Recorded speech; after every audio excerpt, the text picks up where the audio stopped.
Hey, Professor. Hey guys.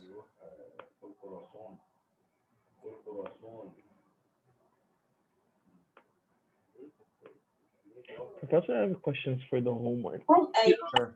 So you need to know.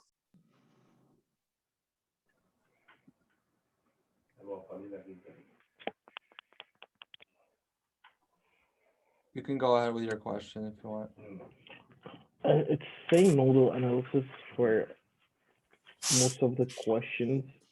Uh, Even there are mesh currents. Does that mean we cannot use mesh analysis at all?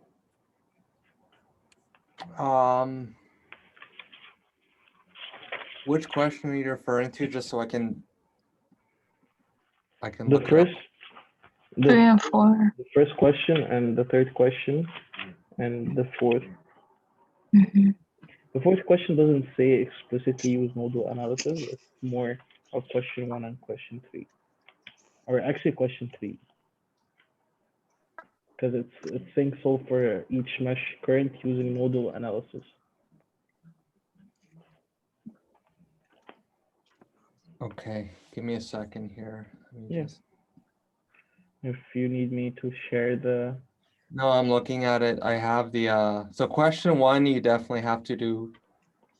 We want you to practice both using all the techniques. But okay, I almost wonder if this is a typo, although I've never had it. We didn't have this question come up previously. Let me take.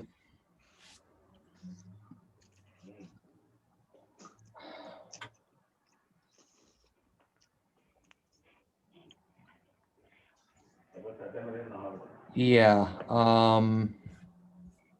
So, okay.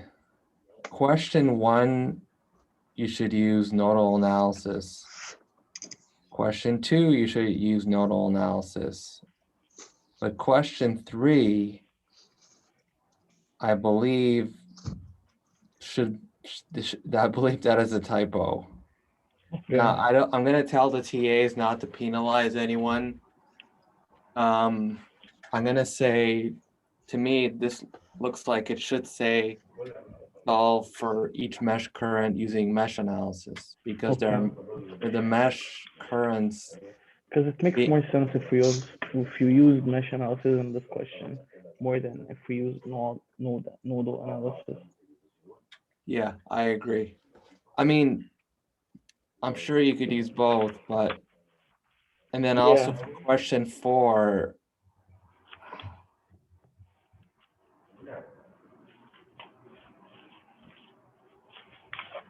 yeah, I'm fairly sure the questions 3 and 4 are typos, and they should actually say mesh analysis.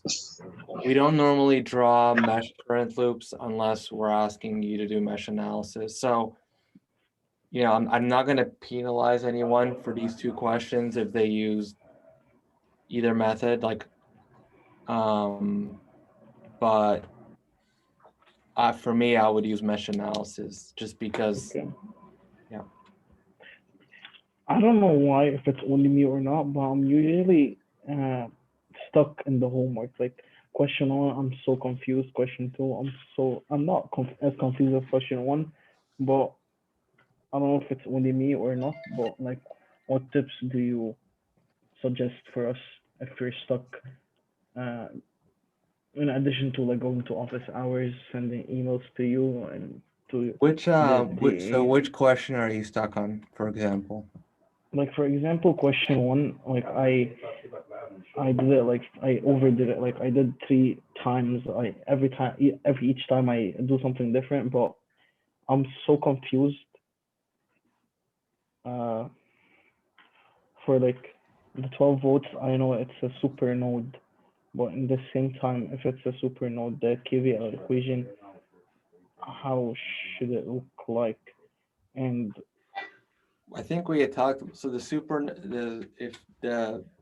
for example, the 12-volt battery, right? That means that the drop from node 3 to node 2 has to be 12 volts. So I think we had this question last time, so I feel comfortable just saying like, you know, V3 minus V2 is equal to 12, right? That's, Okay. I mean, basically you should always start from first principles, and at every non-reference node, so here we have 3 non-reference nodes. And at every non-reference node, you have to write a KCL equation. So the KCL equation is just, you know, currents in have to equal currents out. Out. Yeah. Um, for the third node, which is node 3, Yeah. is it the going in is it the same as going out? Hold on. Okay. So like, let's say this is oh crap. This is V1, right? Yes, this is V2. So all we need for this question is to have 3 equations for those 3 unknowns. So one of the equations I told you is V3 minus V2 will be equal to 12. 12. The voltage here is 5 volts, right? This is 0 is 5. So the current here is going to be 5 minus V1 104. 45. 45. Yeah. And then the current, let's say this way, is V1 minus V3 over 85.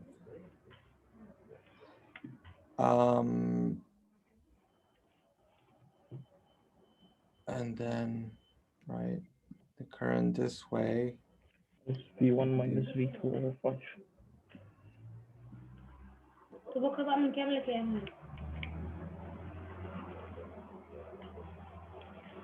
Right, so if you apply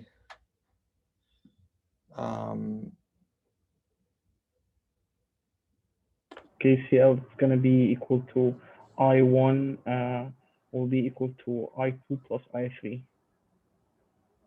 at point right, 1. and then so we have 2 of the 3. Let's see, what else? Where else can we come up with here? For I cannot see your pointer. Is that pointed at point 2? Yeah, now I see it. At 2. So at 2 I got confused because I said, is it going to be equal to I3 will be equal to no, I3 plus I2 will be equal to I4, which is this one, which is V2 minus. So, okay.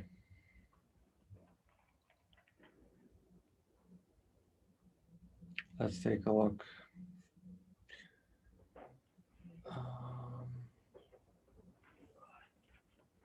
So 2 of the 3 equations we already have. We just need one more equation. That's the way you should look at this. So what else can you, where else can we apply KCL? We notice that there is no way of knowing what this current is, and there is no way of knowing what this current is. So don't even try to do that. Okay. Don't try to figure out current in this branch and this branch. Sorry.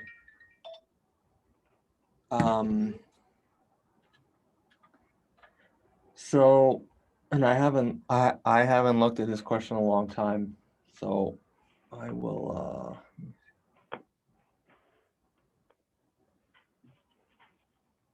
You have to show your work. For a homework, you have to definitely show your work.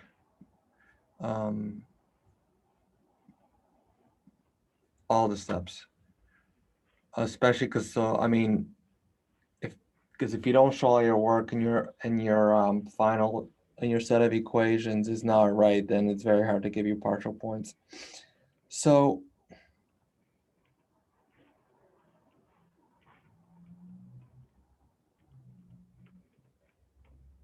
what do we know? We know this current. Yes, we know this current. I would try to do KCL at node 2, but we don't know one of the three currents. This one has to equal this one. I mean, We did KCL at node 1, right? yeah, Which is we already, that's one of the two. we have I don't want to V2 say anything that's going to be as wrong. well. That's why I'm being very careful here. Right. So if you look at, so what I'll say is if you look at this node 2, right? Yes, You know this one, yes, you know this one, yes. and what can you say about this, the current here?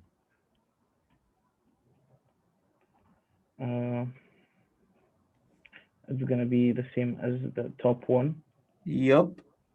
Okay. Okay, so that gives you your 3. And we say that it's equal to the top one just because it's in the same loop. Because you can't, because the law of conservation of charge, right? You can't It's going in make, from it the has to go somewhere, right? yes. So it has nowhere else to go. So okay. Okay. I Do you just wanna? I overthink it a lot and then I get lost in the middle. It's fine. I mean, basically, you just want to. Yeah. So label your nodes. Write your branch currents the way I did here, and then from that, try to piece together your KCL equations. Is there any other? We have time if you want to ask more questions. Like, I don't think today's lecture is gonna be long, and so we do have time if you guys want to ask me more questions on the homework. I have another question, but Sure. for question 2, Let me just scroll down.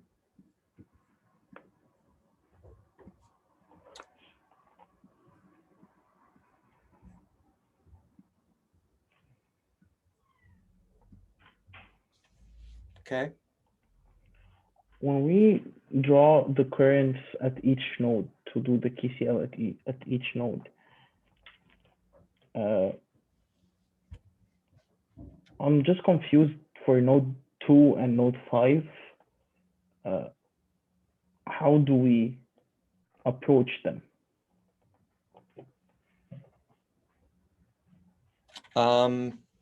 What do you Especially mean? that one Have is you? grounded.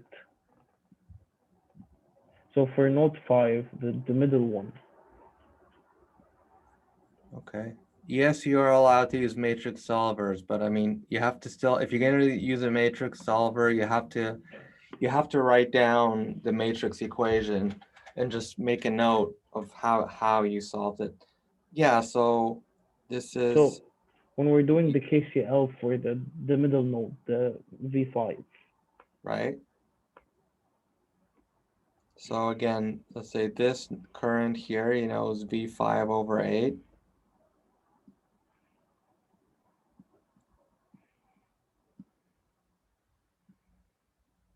This current here will be, V5. You can draw your arrows whichever way you want. V5 minus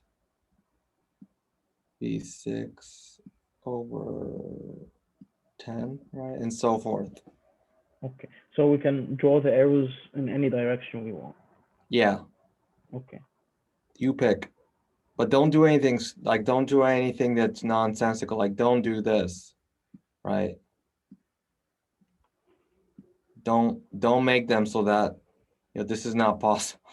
They have to, you can make this left or right, but don't make this one going up and this one going left, for example. Okay.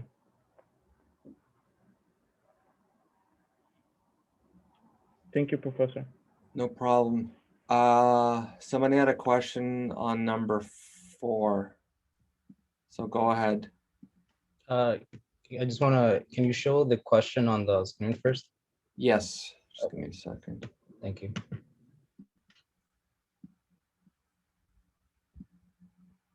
Because like I did the analysis with using nodal analysis, so I was kind of curious because I thought that the dependent source was a supernode, and then I realized that that the source is connected in series with the non-resistor, so it can't be a super node. So then, how would you write the voltage drop? I have like my current going from it's entering the negative side. So like, So what is your question? How would you write which voltage drop? okay, so see the node in the middle? Yeah. And there's another node at the like on the far right. And so my current is going from what I'm going to label the center one as like V4, for instance, and then the one on the right as V5. Okay. So the voltage drop, wouldn't it be V4 minus V5? But then like, how does this dependent source gets incorporated?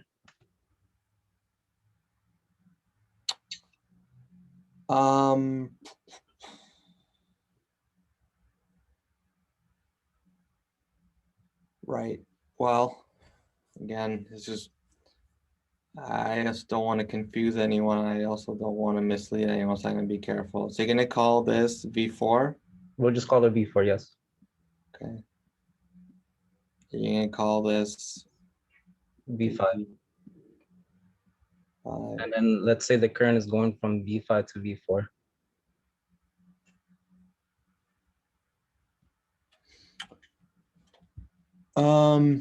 It's not a supernode, or at least I don't think it is, because isn't like a supernode. It's using a resistor in parallel, but this is not a parallel resistor.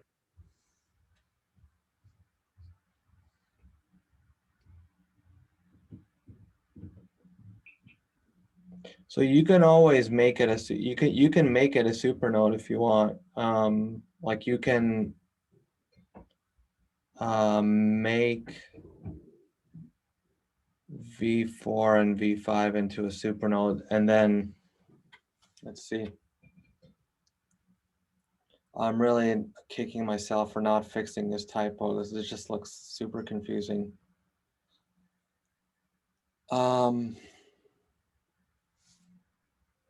So you can collapse V4 and V5 into a supernode in the sense that the current. So if you make this a supernode, right? Okay. And then you represent all the currents, let's say, that are flowing into out of it. Like these 2 currents have to add up to these 3 currents. Correct. Okay. Right, because you can't lose anything along the way. And the problem is that, let's see.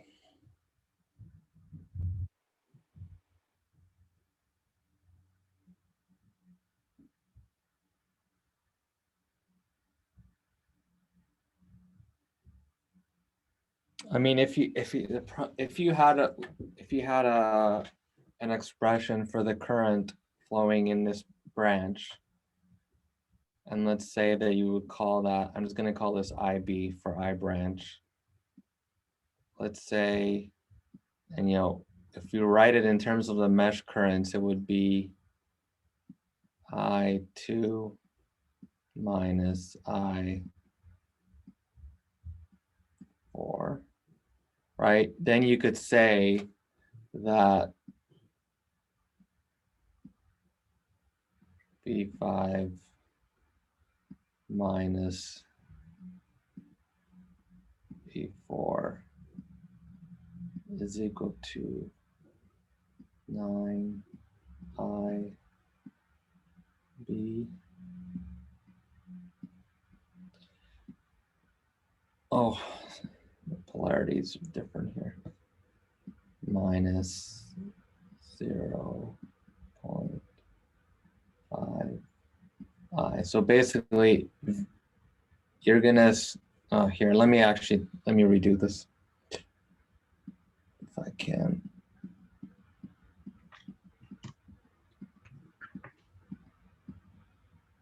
Just because of, hold on.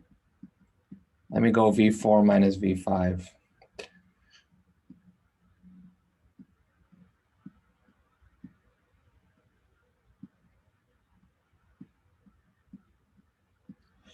And then let's say, yeah, so it's gonna be the difference between this point and this point has to be the sum of the voltage drop from here to here, and then from here to here. Okay, that makes sense. Okay, so just, so 0.5 I plus, I'm gonna, because I've defined IB, if we define IB as going this way, Mhm.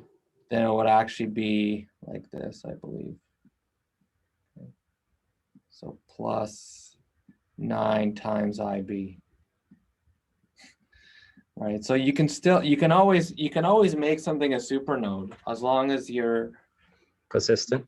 as long as you just write the KCL equation to make sure the currents in equals to currents out, and write the KVL equation as, you know, whatever this node here is sitting above this node here by this amount, right? Whatever the sum of these two voltage drops are.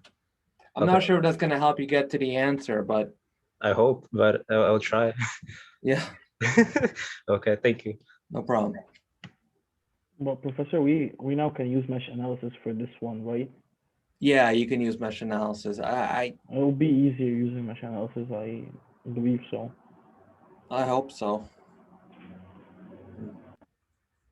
It's unfortunate that this.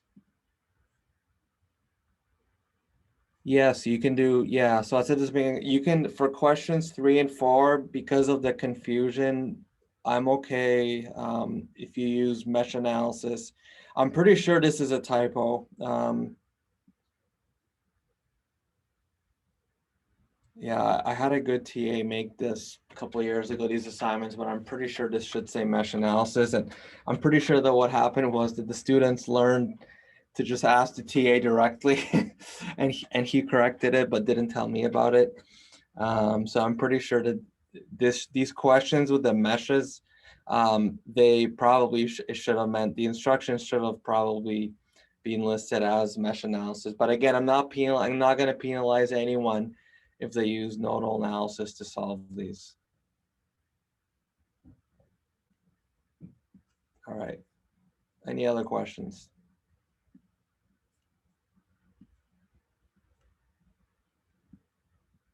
So the purpose of the homework is to really get you to think about these, you know, in depth. They're not meant to be questions that you can look at and right away, you know, churn out the steps. They're meant for you to kind of spend some time thinking about it, which is an important process. It's like circuits are like puzzles. You kind of need to sit and think. Yeah. And really the benefit is in that, you know, that's when the big learning is really going to occur in this course, is in that during that process. Because you have to have that process ingrained before you go into the exams. And no, I still don't know when the midterm is going to be. But what I am aiming for is to have is to have 3 homeworks like completed before we have the midterm. And so that I want you to have practice with the concepts that are covered by the first 3 homeworks. So right now, this week, we have the 2nd homework due. So the 3rd homework will be due sometime at the end of this month, which means that the midterm will probably be early to mid-April. More like mid-April probably because of how slow I am in posting it. Let me see, what are we? Today's March 15th. Today is a special day. Do you guys know what makes March 15th special? No. Thank you. Yes. Thank you. Caesar, very good. Do they still teach Shakespeare in high school? Yes, Ides of March, thank you. Do you guys like Shakespeare? Beware. I didn't understand any of the stuff, but as you get older, somehow you yeah, yes, it's the Ides of March. Happens once a year.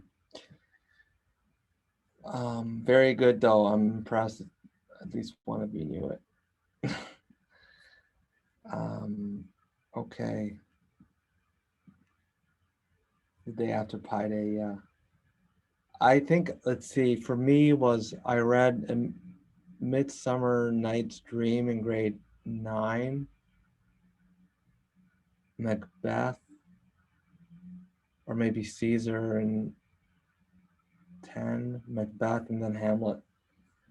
I don't remember any of them. I don't remember much of high school period, but especially not the Shakespeare. All right. It was many moons ago, as William would say.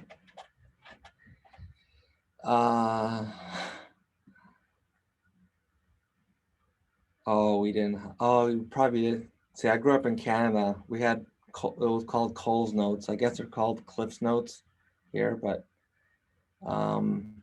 yeah, I tried to read it. Okay, so this is one of the more challenging sections to get through, both for me and for you. For me, because I want to teach it in a way that you get the gist of it.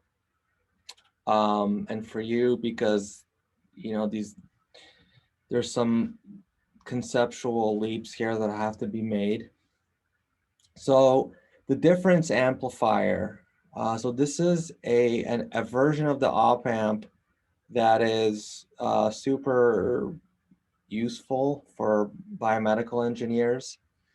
So like this is embedded in all the EEG and EKG systems, that they're all differential. So basically for every sensor that you see, like on the brain or on the heart, near the heart, you will have one difference amplifier. So if you have, for example, if you have 3 leads, you'll generally, one of those leads will be the reference, and the other 2 leads will measure a voltage with respect to that reference. And that voltage is usually very small, just because the heart and the brain, they generate currents, but as in all biological currents, they have small value. And so those voltages need to be, the voltages that you can pick up on the skin surface need to be amplified before they're digitized and or analyzed. So that's what a difference amplifier does. It says here they're the cousins of the instrumentation amp, which is just another version of this, basically. We'll get to that in just a few slides. So it amplifies the difference between 2 inputs, and rejects any signal that's common to the two inputs. So what does that mean? Maybe I'll try to draw something here. See if I can.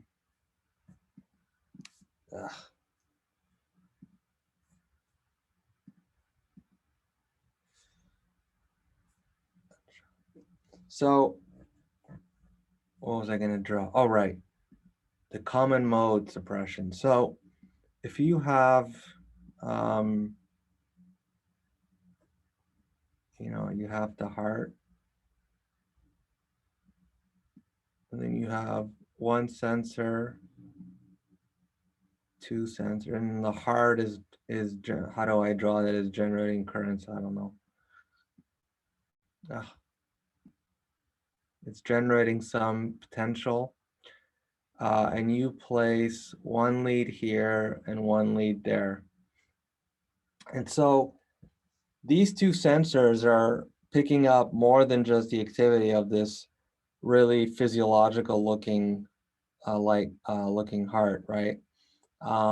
It's also picking up anything that's in the environment. So there will be noise in the environment that will be picked up by these two sensors.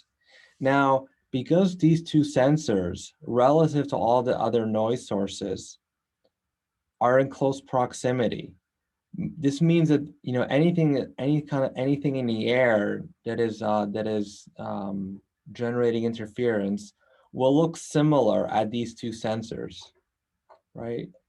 So any kind of environmental noise will be roughly identical as measured at these 2 points, because relative to where the source is, which is far away, these two are basically in the same place. On the other hand, one of these two sensors will pick up a different voltage as generated by the heart. And so if you amplify the difference between, let's say, call this V1 and V2, what you will do is you will tend to amplify the activity of the heart muscle while suppressing anything that's common to the two inputs. So any common noise gets rejected rather when you do the difference operation. And again, that's because it's like if you have some noise source that's way over here, let's say some car driving by and generating an electromagnetic disturbance, because these two sensors are virtually the same distance away from this source, they will pick up the same replica of the noise, but they will pick up very different replicas of the heart activity. And so if you take these two and you subtract them from one another, you'll tend to cancel out the noise and keep the heart muscle. And that's kind of how noise reduction works in general. Okay. Back to slideshow. Okay. So again, this difference amplifier that we will cover, that I'll try to explain to you, does a good job of amplifying the difference between V1 and V2 while rejecting any kind of noise that's common to the two sensors. So let's go ahead and analyze these with KCL. We have a couple of nodes here that we'd like to inspect. One is node A, which is over here, and the other is node B. So we know that the current that comes out of V1 and goes through resistor 1 has to be diverted along the feedback path, right? So we have V1 minus VA divided by R1, right? That's this current, is equal to VA minus V0 over R2, right? Because this current has to equal to this current, and that is because the op-amp itself does not draw any current because of its infinitely high impedance. So that's equation 1.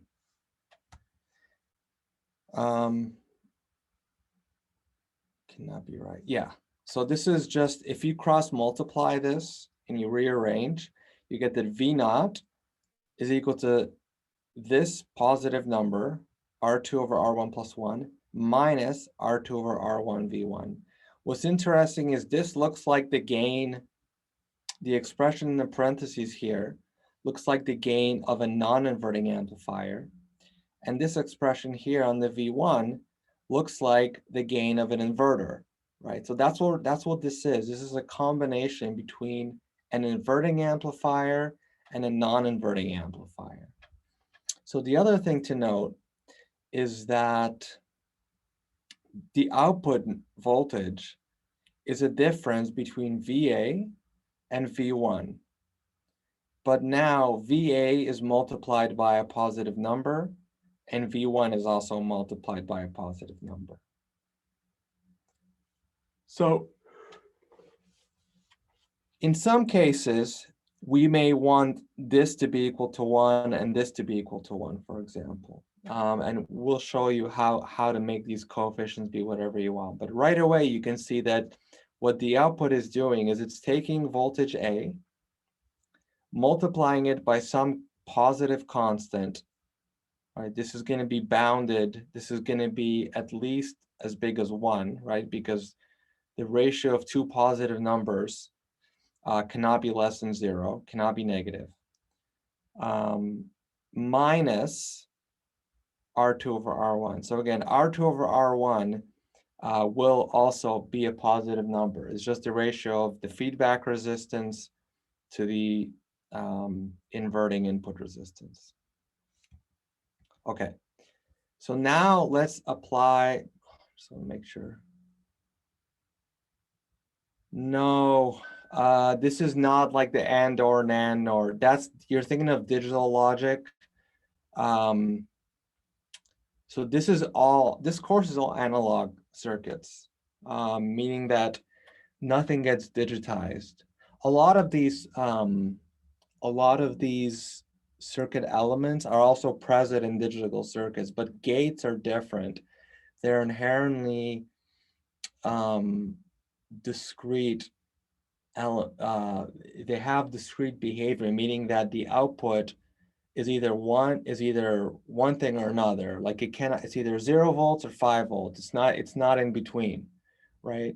This is all analog. So the V naught here can be, can in theory be any real value. So this is not quite, this is still all analog electronics, and the AND OR gates that you're asking about, those are all digital electronics. So to get your signals to into the digital domain, you have to go through what's called an analog to digital converter, which I believe you cover in Professor Bixen's course, which is BME 405, which I believe now comes right after 205. It used to be 205, 305, 405, 505, but now it's 205, 405, 305, 505. And we are eventually going to rename the courses, but you do digital. In this course is all analog. Okay. Let's now apply KCL to node B, right? So it's the same idea. This current here, the current that flows from the second battery, the second input, has to flow down through R4 into the ground. So it's going to go this way, right? In other words, V2 minus VB over R3 is equal to VB over R4. And you can rearrange this to solve for VB as a function of V2. Notice that this fraction here is, again, it's always going to be positive, and it's going to be the biggest that this could, if R3 is 0, if R3 is equal to 0, then this fraction will be equal to 1. And if R3 is a really large number, then this fraction is going to be equal to 0, right? So this fraction here is bounded between 0 and 1, basically. So VB is equal to some fraction of V2, right? Okay, continuing on, but we also know that VA and VB have to equal to each other, right? Because of our assumptions about the op amp that has an infinite input impedance, so there's no voltage drop between A and B. So now what we can do, remember we had this equation that had a VA term in it. What we're going to do is replace VA over here with this expression. And so we get something that looks complicated, right? And definitely when you first see it, it looks like it's a mess, but it's actually not as bad as it looks. Because at the end of the day, everything here is just a positive number and everything here is just a positive number. So what you're taking is multiplying V2 by a positive scalar and subtracting from that product V1 times another positive scalar. So again, it's just a weighted subtraction. So you're linearly combining two voltages, one with a positive sign and the other with a negative sign, right? And it's easier to see this and I encourage you to actually try to go from this step to this step. It's just a little bit of arithmetic. And this makes it a little bit more accessible because now you have R2 over R1 in both terms on the right side. And so what you see here, there's a couple of special cases that you should work through. One special case is when the ratio of 1 to 2 is equal to the ratio of 3 to 4, right? So if the ratio of R1 to R2 is the same as the ratio of R3 to R4, what happens to this equation?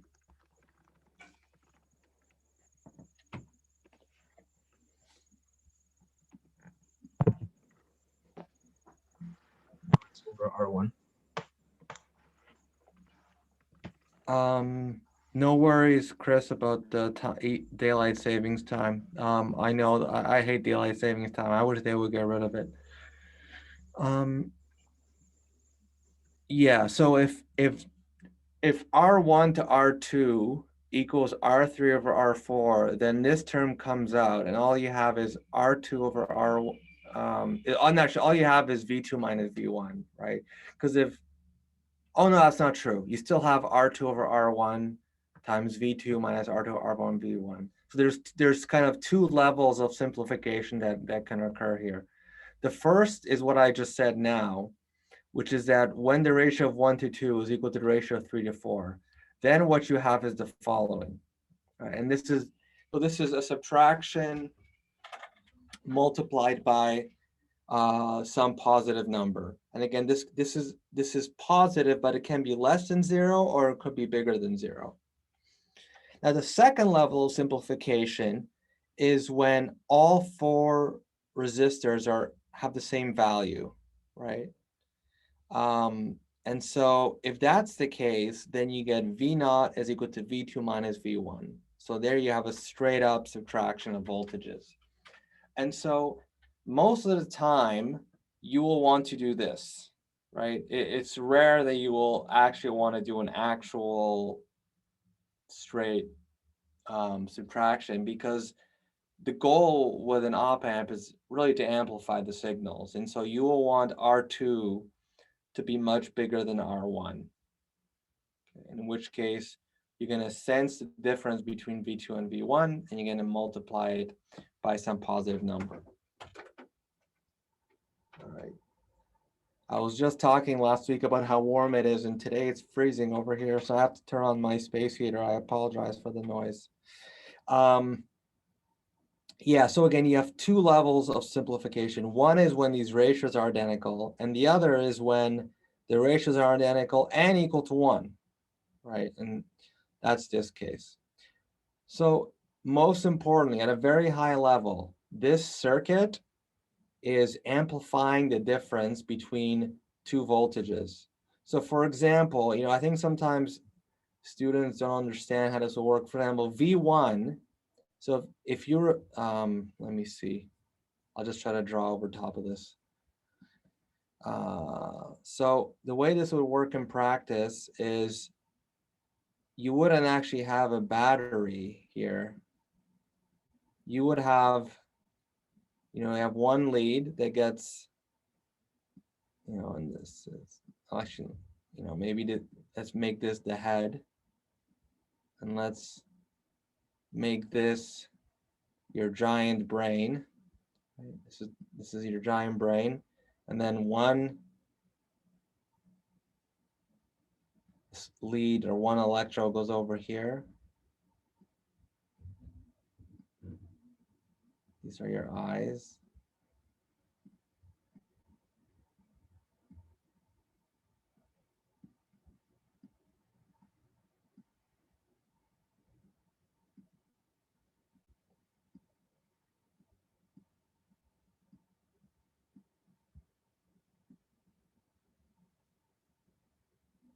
Okay. So,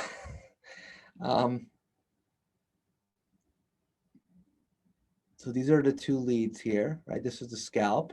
The lead electrodes have to go under the hair here. This guy has very curly blonde hair. Yeah,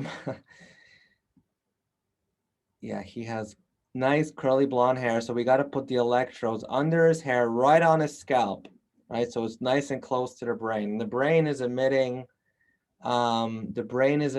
electrical currents, electrical fields that are picked up by these two leads. So this is just a wire with a, you know, has an electrode, which is just a piece of metal that will take that current and apply it. So the voltage from one place on the scalp will get passed through here to R3, and the voltage from another place on the scalp gets passed through to R1, right? And so what this amplifier will do is it will magnify the difference between voltages on 2 points on the scalp. And the key thing is that as you think, for example, let's say so this is the back of the head, right? So if you have some visual stimulus that this guy is looking at, that voltage will have fluctuations, right? So it will have some dynamic associated with it. And you will want to visualize that dynamic on your computer. And so what this thing will do is it will take this waveform, amplify it, and pass it forward so that you can analyze it. So the point I was trying to make is that V1 and V2, although here they're represented as batteries, in the real world, what they are plugins. They're the inputs. And you put those inputs either on the scalp or near the heart, or, you know, you can, I don't know if you guys follow the fitness literature, but like when they do studies on like, you know, how strongly is this exercise working this muscle, what they'll usually do is something called electromyography. So they'll put those sensors on the skin right over a muscle. So the muscle also, as you know, works, you know, with electrical signaling that tells the muscle to contract or to whatever the opposite of contract is, extend and flex.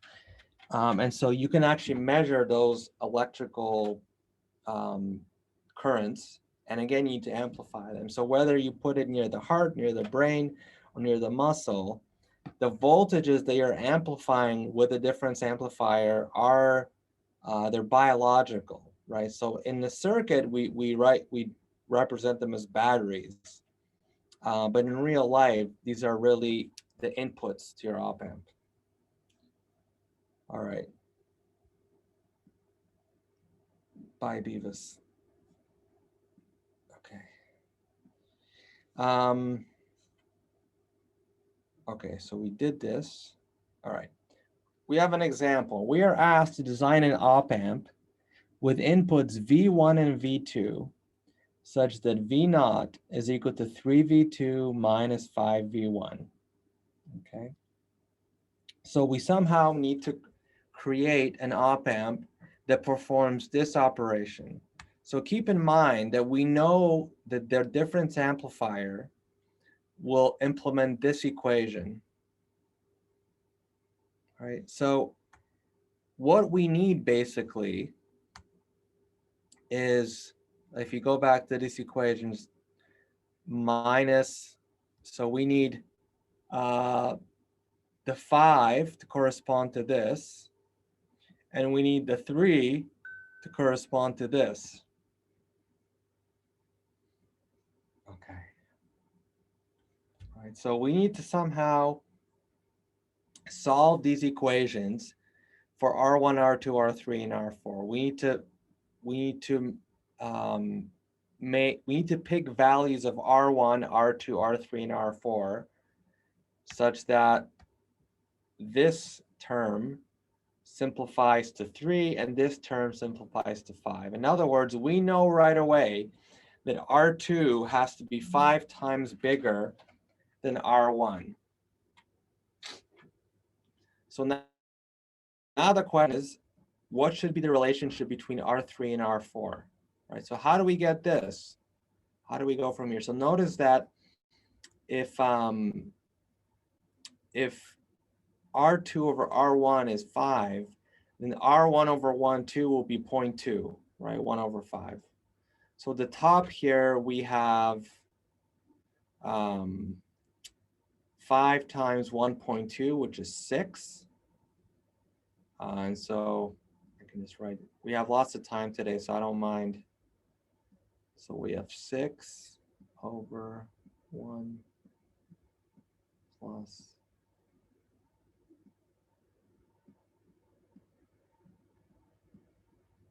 4 is equal to 3. So 3 plus 3. So this will be 3 equals to 3 times R3 over R4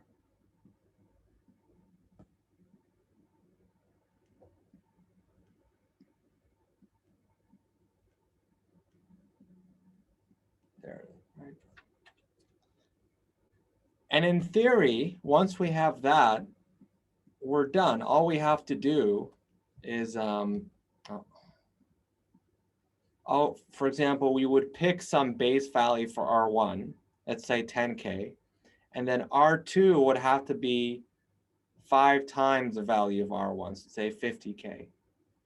And then let's say we pick another base value for R3, let's say 20K, and we will use the same value for R4. And if we plug in those resistance values into this circuit here, we have R1, R2, R3, and R4, then your amplifier circuit would implement this equation. Okay, I'm gonna stop here. I'm gonna solve this question with a second technique, but before I move on, I just wanna make sure that everyone's clear on what we've done so far. Okay, I'll take your silence as full comprehension, just like me and Shakespeare. The second method is to, instead of using a difference we could use a difference amplifier to implement this equation, right? Well, we don't have to. We can solve this with 2 steps. The first step will perform 3V2, and the second step will subtract 5V1, right? So you can think of this operation as being decomposed into 2 stages. The first stage takes V2 and multiplies it by 3. And the second stage takes the result of that first stage and subtracts from it 5V1. And so, for example, here you have a simple inverter, right? So notice that VA is just the output of an inverter with a gain of -3, right? So VA is equal to -3 V2. Right?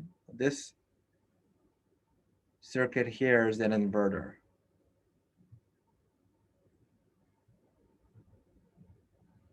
And this circuit here is a summer. It sums VA plus V1, and the coefficient on the VA is 1, which is what we want, and the coefficient on V1 is -5,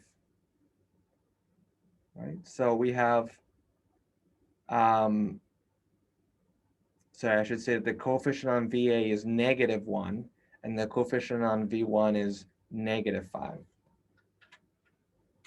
Right, so let me just, so this voltage here, right, as a, right, this is just an inverter, so it just inverts V2 with a value of -3. Okay. And now this V0 here, this is a summing inverter, right? So it's a summer. So it's taking VA and multiplying it by -1. So this thing gets multiplied by -1, right? And that gives you the 3V2 term. And then from that, you subtract 5V1, right? Because the gain here is -5. Right? And so if you combine this with this, you get the final result, which is what you wanted, of 3V2 minus 5V1. So this is just a second way of implementing this operation, right? We could use a difference amplifier, but we can also implement this operation with a cascade of an inverter and a summer. All right.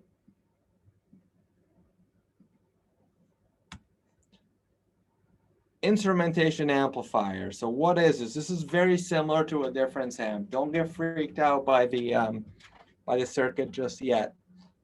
What we basically have, you should kind of think about this in 2 stages. This is stage 1, and this is stage 2.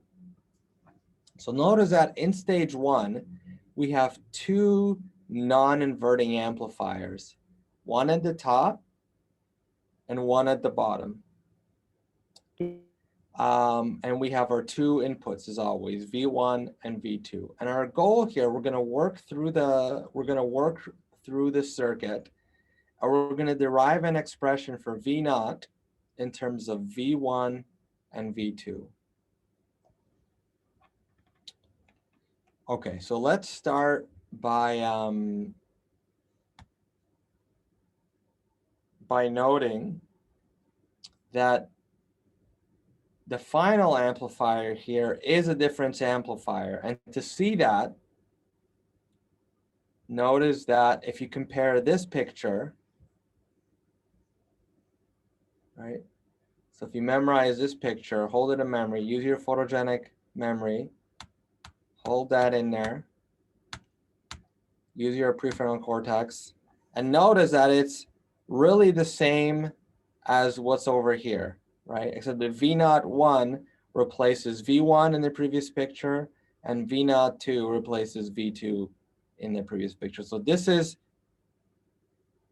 one input into the difference amp, and this is the second input into the difference amp. Right? So these are our 2 resistors. This is what used to be called, I think we call those, right, R3 and R4. So these 2 used to be called R3 and R4 in the previous picture, and these were called R1 and R2, right?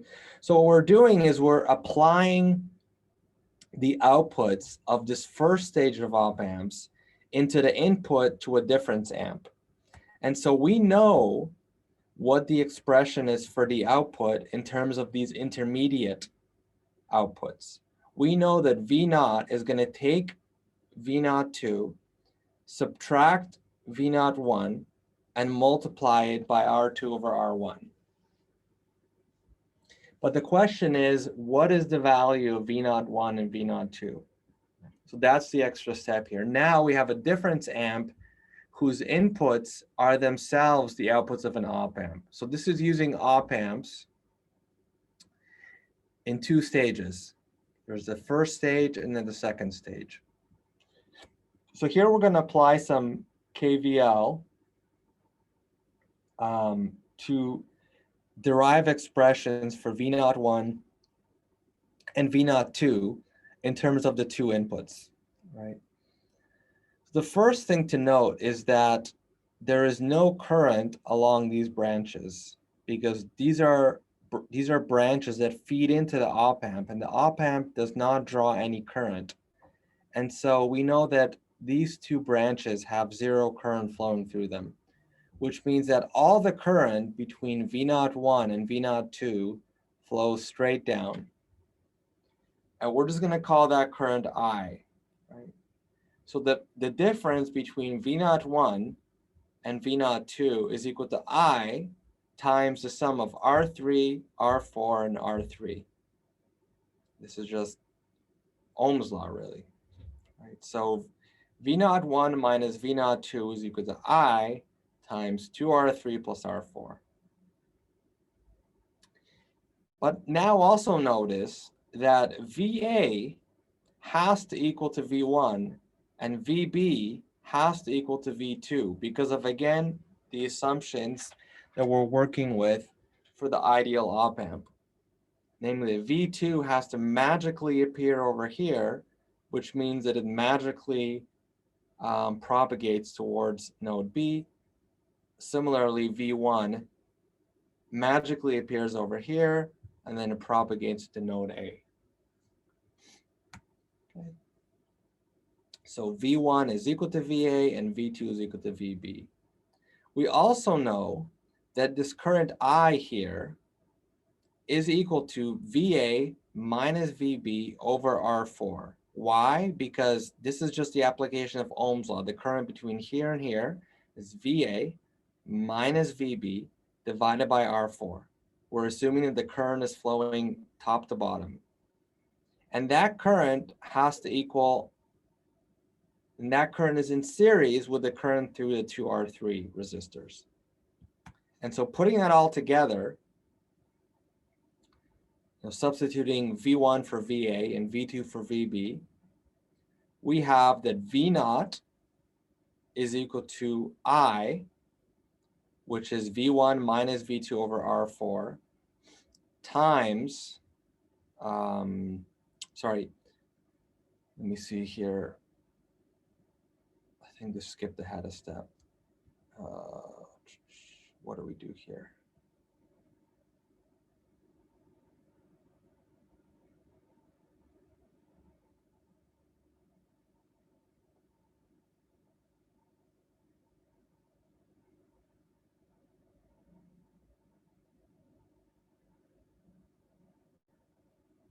All right, I see. So our starting point was that V0 was equal to R2 over R1 times the difference between these two intermediate outputs, which are V01 and V02. So we needed an expression for the term in parentheses here. So that term in parentheses is equal to I times 2R3 plus R4.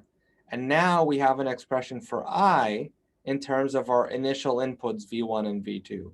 So if you take this term, multiplied by 2 times R3 plus R4, and then multiplied by R, and then basically substitute this into here, and then this into here. Just trying to make a note of that.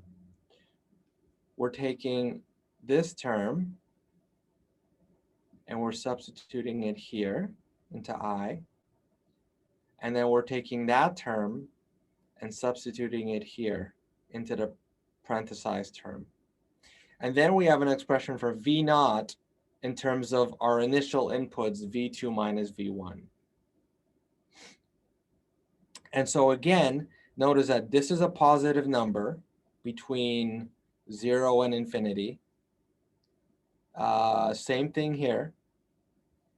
So, what's in the parentheses here is always going to be bigger than 1 and will be finite unless you make R4 equal to 0, which you should never do. And so we have, again, 4 resistors. We have R1 that is duplicated here and R2 that is duplicated here. And then we have R3 on the feedback channels of the first stage of op-amps. And so this is a very popular design, again, for amplifying differences of very small voltages. So they're popular for things such as ECG, EEG, EKG, any other EGs that you may think of. EEG generally uses difference amplifiers because they're cheaper. And EEG has, like, you know, sometimes you can get as many as 250 electrodes on the head. So the circuitry for that is elaborate. So you want to use the simplest possible components. But this is still a very popular element, a very popular design. Okay, a practice problem, and I promise you this one is not too bad. The question is to obtain I naught, which is the current at the output here. So to solve this question, let's work from the left side and move forward to the right. Okay. What is going to be the voltage over here? Very good, 8. That was incredibly fast. And what is going to be the voltage over here? 8.01, very good, all right.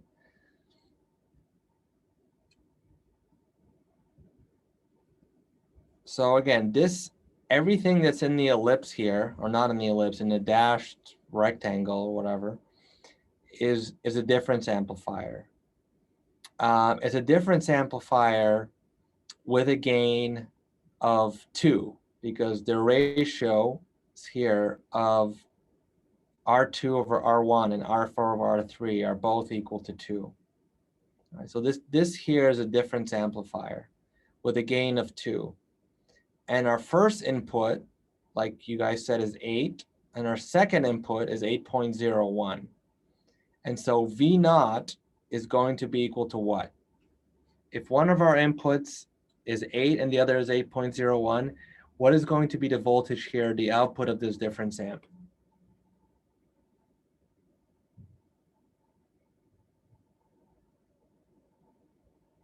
Almost 0.01 times 2, right? Yeah. And so the V naught is equal to 0.02 volts, in other words, 20 millivolts. And we have to divide that by 10 kiloohms to get the current. So it's going to be a very small amount of current, 2 microamps. So 2 microamps flows out of this instrumentation amp here. So remember, an instrumentation amp consists of 2 op amps that feed into the inputs of a difference amplifier. All right, the rest of this lecture is significantly, I think, more straightforward. So we're going to talk about a little bit about cascading op amps. And so what that basically means is that op amps can be connected sequentially, one after the other. And so that the first op amp has a gain of 2, and the second op amp has a gain of 3. If you put those back to back, you'll have an op amp with a gain of 6, right? The gains will multiply. So whenever you have one op amp connected to the one op amp connected, put in as the input to another op amp, that's a cascade. So each kind of level is called a stage. So every time where you see a row of op amps, that's a stage. And this is done commonly because each op amp doesn't actually draw any current. So if you want to multiply voltages without losing current, this is a good solution for that because there's no current loss because the op amps have such high input impedance that they don't suck in any current. And so let's take a schematic here. We have an input V1 and an output V0, right? So let's say that the first op amp stage has a gain of A1, the second has a gain of A2, and the third has a gain of A3, right? So the overall gain is just going to be equal to the product of the three stages. One thing to be careful with this is saturation, right? Because these gains, because they're multiplicative, they can blow up pretty quickly. And so you want to avoid the situation where V0 here exceeds the voltage that can be produced by your op amp here because it exceeds its power supply, right? So remember, if you have, for example, a plus or minus 9 volt power supply, you can't output anything larger than 18 volts. So whenever you have these multiplicative gains, you just when you design them, you have to make sure that you don't ask it to reproduce a voltage at the output that exceeds the physical limits. Okay, so let's work through this example. We have a two-stage op amp circuit here, right? We have and we have three op amps, A, B, and C. Our goal is to find V0 here. And the way that we approach this problem is to solve each op amp individually and then combine the results. So for example, we're given here that V1 is equal to a volt and V2 is equal to 2 volts. What is going to be the value at point A here, voltage A?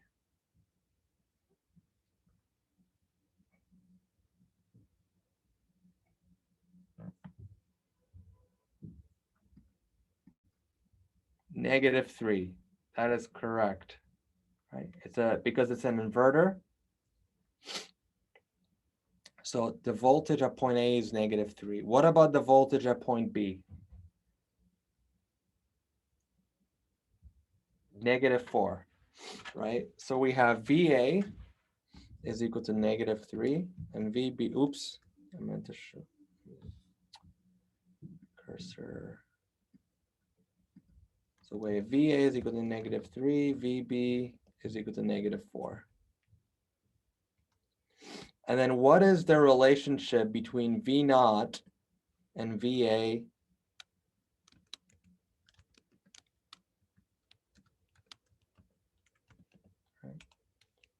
What is going to be, oh, I'm losing my cursor here.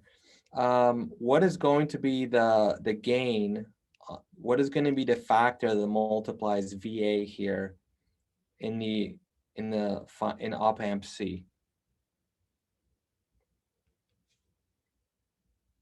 Notice that op amp C is also an inverter, right? Because its non-inverting input is grounded.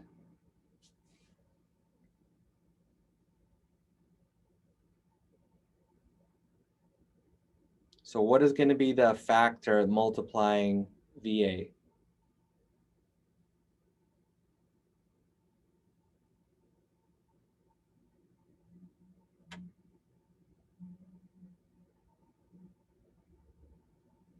No idea? 10 over 3? 10 over something. Not 10 over 3 though.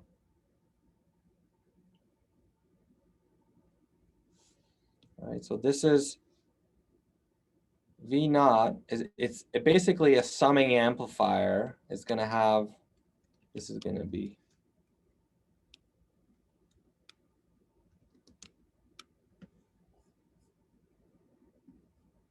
yeah, that's right. 10 over 5, so I'm going to write 10 over 15.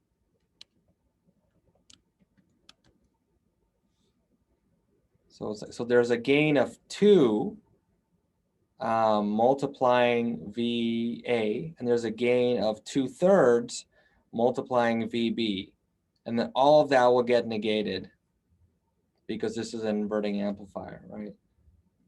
So VA is equal to -3, VB is equal to -4, and then that all gets, oh, that I may have written it wrong in the chat. No, actually, no, I wrote it right.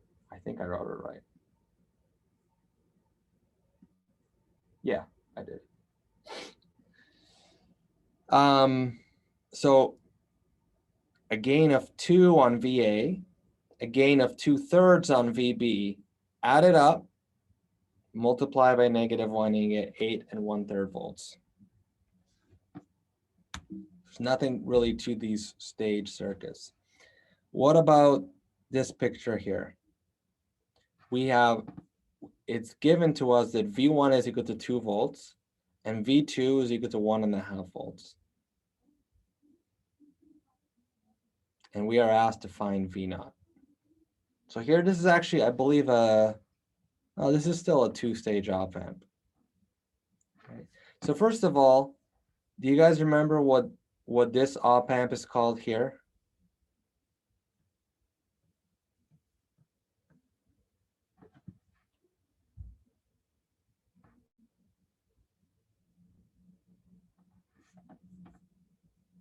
It's called a follower because the output follows the input. And so sometimes you just want to recreate the voltage without changing the current, right? So if, and again, I've never had to do this in practice, but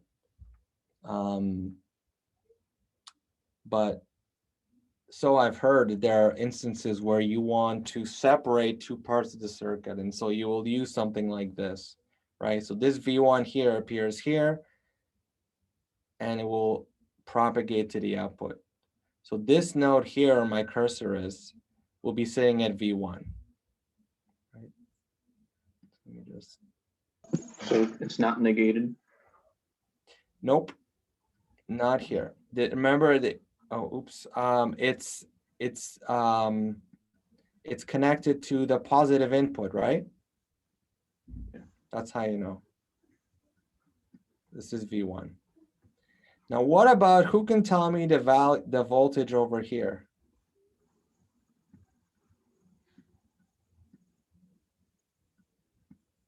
What kind of an amplifier is this?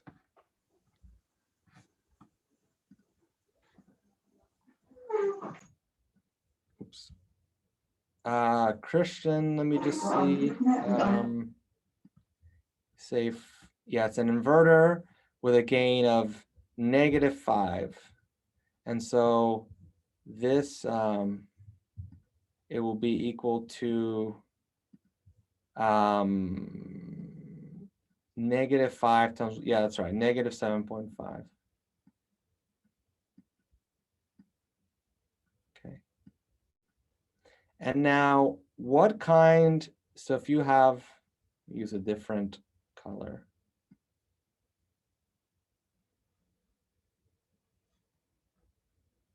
What kind of an op amp is this? Yes, a summer. That is a summing amplifier. And so what is going to be the gain applied to the 2-volt input?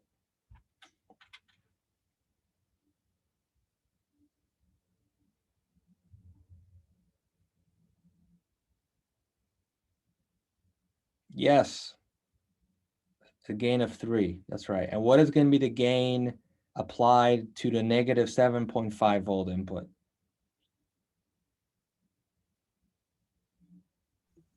It's going to be -2. That's right.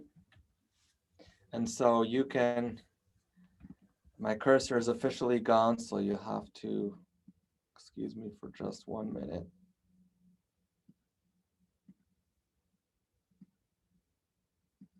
Okay, I think I have the answer. Anyways, so all right, so we're going to V0 we know that V0 is 2 volts. Yeah, I'll explain the summer in just a minute. The V0 is equal to -5 points, and then the summer at the right, we're multiplying V0 by 3, 60/20. We're adding that to V naught 2 multiplied by 2, 60 over 30.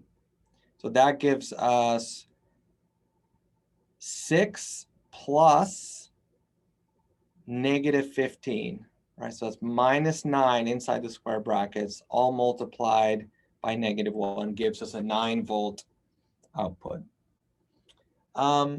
Right, so how we got the gain for the summer. So if you look, I think the best way is just to, okay,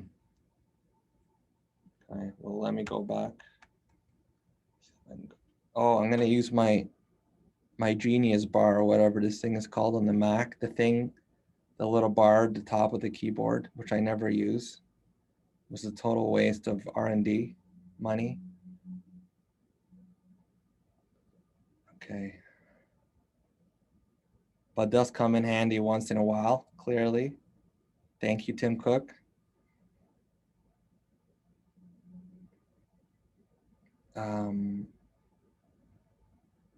Okay, summing amplifier. Touch bar, yeah. See, I called it the Genius bar. That's how you know I'm old, because yeah. The Genius bar is the bar at the Apple store that is not actually a bar, even though it's called the bar. So this is the summing amplifier.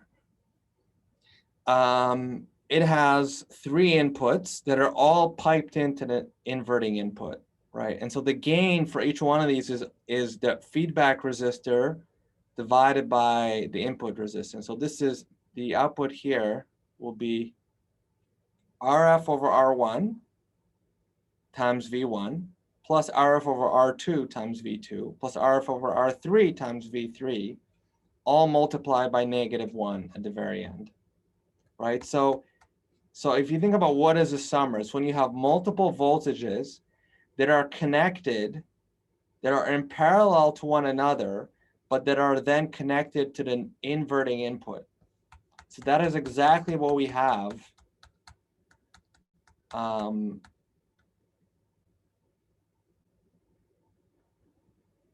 That is exactly what we have in this problem here, right? We have, is this which one we're doing? I can't, my memory sucks. No, this is what we're doing, right? So if you think about this voltage and this voltage, these are the 2 inputs, this voltage and this voltage, right? They're kind of connected in parallel because they're both converging to the same point. And that point is itself connected to the inverting input of the op amp. So this point and this point serve as the inputs to the summing amplifier. And so the gain for the summer is just 60 over 20, and that multiplies this voltage, and 60 over 30, that multiplies this voltage. Sorry. Okay. And so you combine all of that and you get a final output here of 9 volts. All righty. A little application here. We're almost done. I'm just going to spend a little bit of time talking about, you know, a little illustration of how this can be used practically. So let's say that we want to convert a digital value, so something that has this can only take discrete values, and output back something that is continuous. And so, for example, we have a 4-bit digital input string, and we want to convert that into a continuous value. So let me just first of all, I don't think that if you guys, the number 1, 0, 0, 0 in binary, does anybody know the value of this number here in decimal? This is the kind of question that I would, you know, like give out chocolate to in class if somebody got it, but we don't have a class and I don't have chocolate, and even if I did, I wouldn't be able to give it to you virtually. But let's just say that I'll give you props if you tell me what number this corresponds to, and no Google searching. 5 points. No Googles. I know that's what you're doing. 10. Omar, how did you get 10? Isn't it where it's like the first value is representative of 1, 2, or wait. I just thought of it as like the first 0 all the way at the right is 2, 4, 6, 8. Like it goes that way, and then you just take 4 and 8. Honestly, I don't. Now that I'm thinking about No, reasoning, you're right. That's pretty damn close. You're almost there. That'll be worth like half a chocolate. So this is the coefficient on 2 to the 0. This is the coefficient on 2 to the 1. This is the coefficient on 2 to the 2. And this is the coefficient on 2 to the 3rd, right? And so, for example, let's take a number in decimal, right? If you have the number 456 in decimal, have you ever thought about what that actually means, right? We take it for granted because ever since you were in kindergarten, you've been learning in decimal, but what that actually means is 4. And some people, when I say this in class, they laugh at me, but I don't think they're understanding that this really is a deeply, this is a deeply important concept. 4 times 10 to the 1 plus 6 times 10 to the 0, right? So this is base 10, and this is base 2, right? And so we have 10 possible digits. We have 10, there's 10 decimal digits, and every digit, the order of magnitude goes up by a factor of 10. And same thing here, but now is by going up by a factor of 2, right? So now the number 1010 actually equals 2 to the 3rd plus 2 to the 1, which is equal to 10 in decimal. It's probably not a great example because I can see how people will be really confused by the fact that I'm saying that 10 is equal to 1010. But this is 1010 in base 2, and this is 10 in base 10. It would be easier if I did like something like 101, then that would be equal to 8 plus 4 plus 1. So that would be equal to 13. In base 10, right?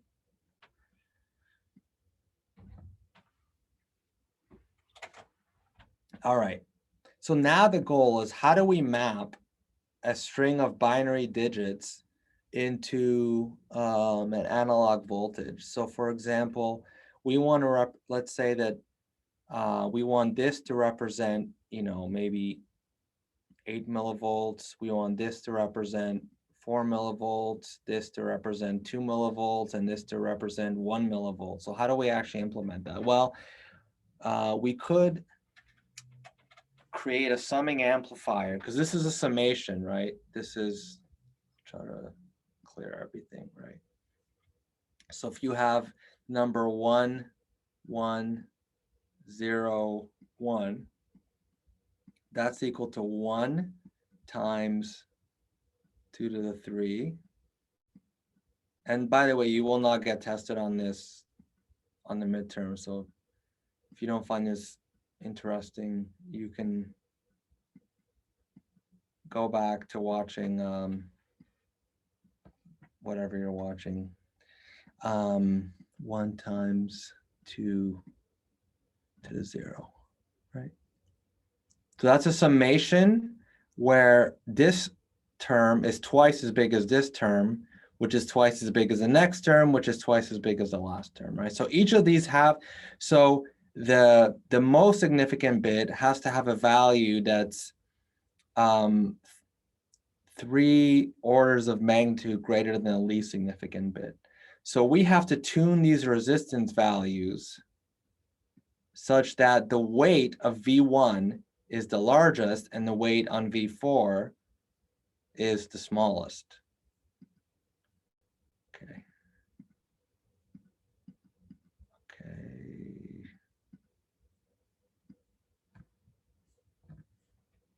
Yeah, so basically the bits V1 through V4 are going to be weighted in descending order. So in other words, R1 is going to be the smallest value and R4 is going to be the largest value, such that RF over R1 is the biggest and RF over R4 is the smallest. Right. And so we know from the input-output expression for a summing amplifier that V naught is going to be negative times this summation here. And we know what the gain is on each of these 4 inputs. So for example, we could just choose the, let's just fix the RF to be 10 kilo ohms and then make R1 10, R2 20, R3 40, and R4 80.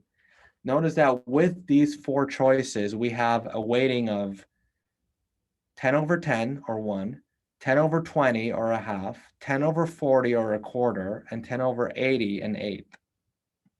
Right, so for example, this is what the,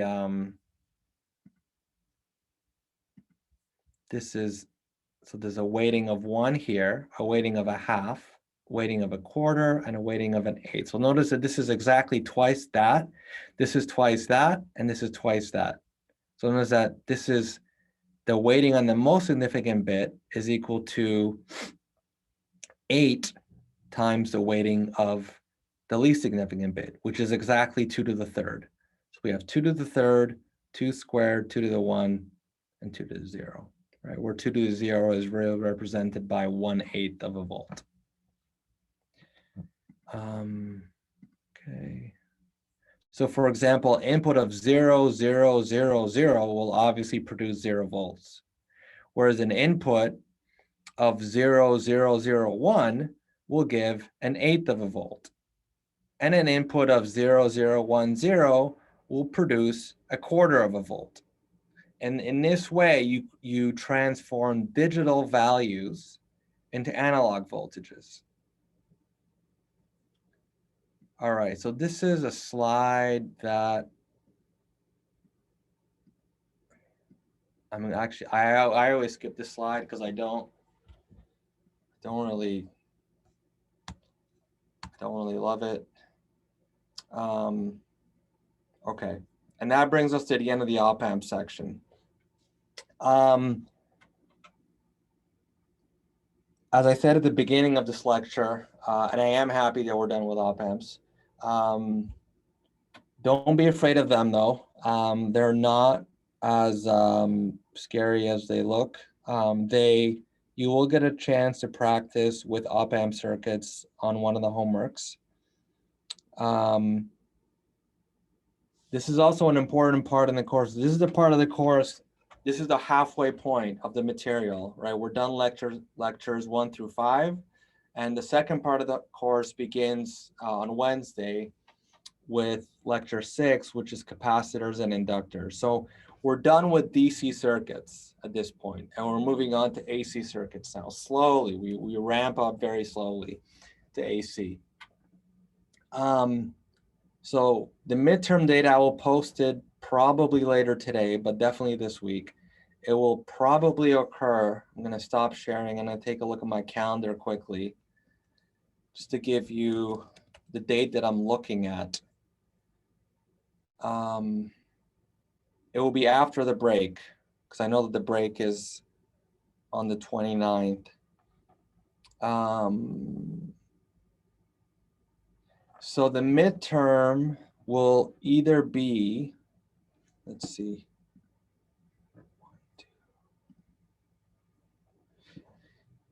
Right now I'm looking something around April 7th. It may be April 12th though, because I may need to hold it on a Monday just to give you guys be able to give you guys more time. So the midterm will most likely be either April 7th or April 12th. It will cover lectures 1 to 5. It will probably be a written midterm because I'm not sure if I have it in me. Yeah, I'll take your suggestions to consideration. It probably will be April 12th, to be honest. I don't know if I have the strength to do what I really want to do, which is oral examinations, because I suspect that it will create a lot of commotion.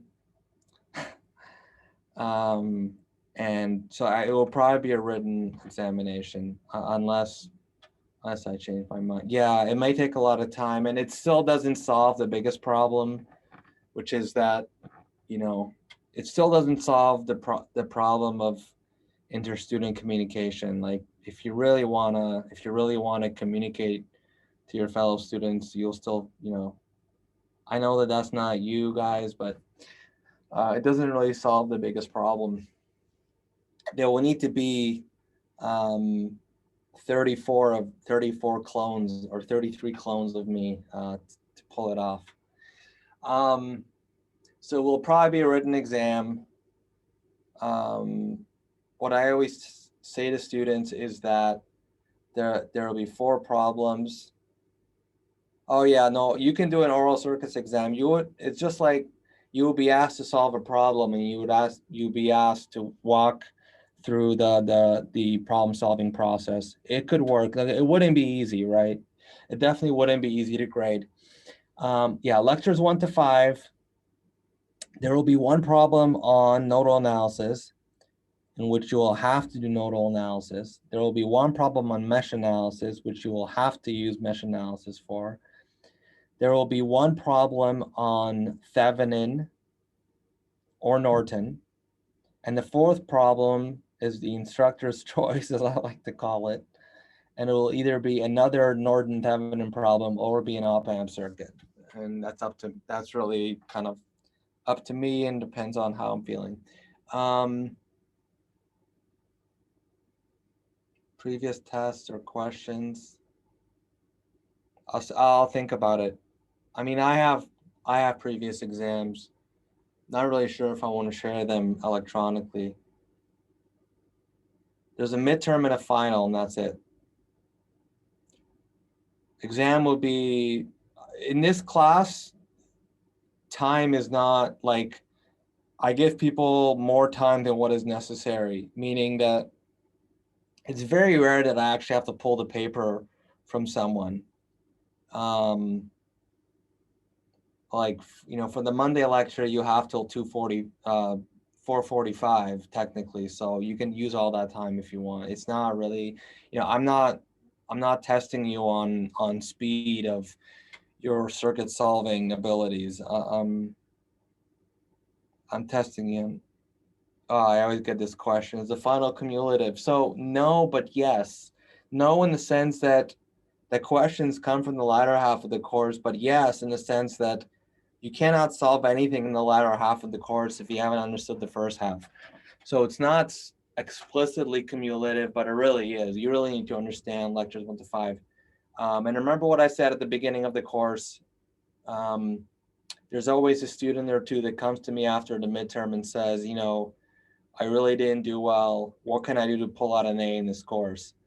And, you know, I always tell them, you know, you got to work really hard, et cetera, but it's actually very hard. I've never seen it happen where someone's done really poorly on the midterm and then come back and, you know, done much better on the final. That never happens in this course. And so that's just, I'm telling you that because I want you guys all to prepare as much as you can before April 12th. All right. If there are no yeah, there will be 3 homeworks before the midterm, maybe even 4. Yeah, there'll be 4 homeworks before the midterm actually. All right, this 3rd homework's coming out this week. The 4th homework will come out 2 weeks from this week.